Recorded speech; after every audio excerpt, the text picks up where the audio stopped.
and the division that's being created is absolutely disgusting.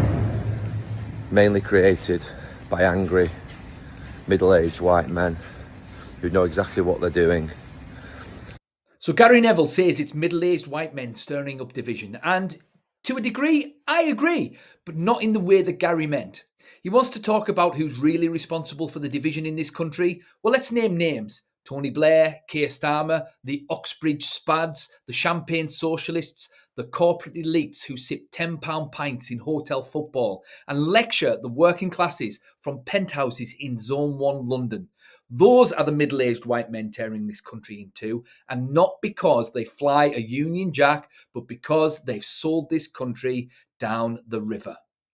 You talk about removing flags like it's some kind of noble act. Sorry, Gary, but if a Union Jack makes you feel uncomfortable, maybe the problem isn't the flag, maybe it's the fact that you've become completely detached from the people that it represents.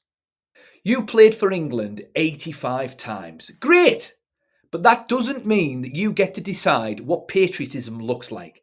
Patriotism is supporting your country all the time and your own government when it deserves it. You know who said that?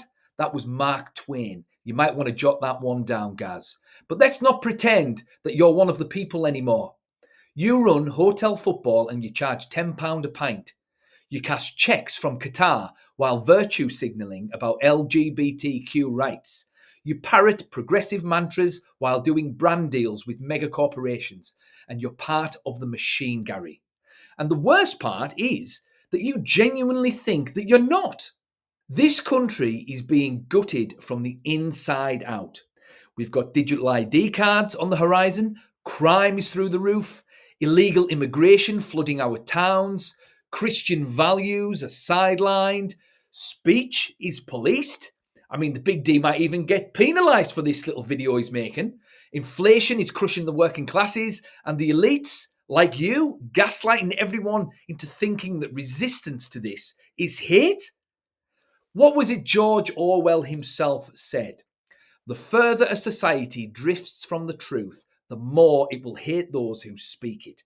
And that's where we are now. Just look at Jordan Peterson, Andrew Tate, Donald Trump, Charlie Kirk. But you know the irony?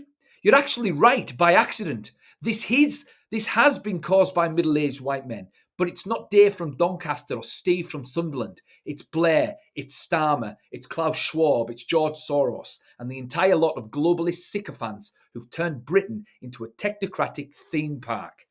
And don't even get me started on football. You say it's a game for the people? It's become a corporate juggernaut fueled by data analytics, PR teams, and TikTok soundbites. And the working class fan who scrimp and save to afford a season ticket is being priced out and told by millionaire pundits like yourself how to think, vote, and feel.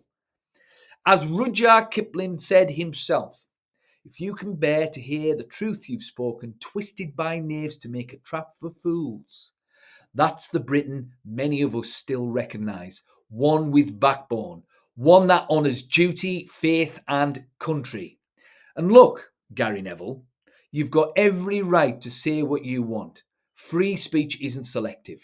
Fair play. But if you're going to get up on your soapbox, at least read the room. Be well read, be consistent, because at the moment, you look like someone who desperately wants to be loved by The Guardian, while forgetting the very people who once chanted your name at Old Trafford. Remember that, Gaz? You've turned your back on them. The nation doesn't need more guilt-tripping from footballing millionaires. It needs truth. It needs unity. And sometimes that starts with waving a flag, not tearing it down. So here's the Big D's brutally honest verdict. Gary, you've lost the plot, mate. It's time to find it again. And this time, maybe listen to the people you claim to represent.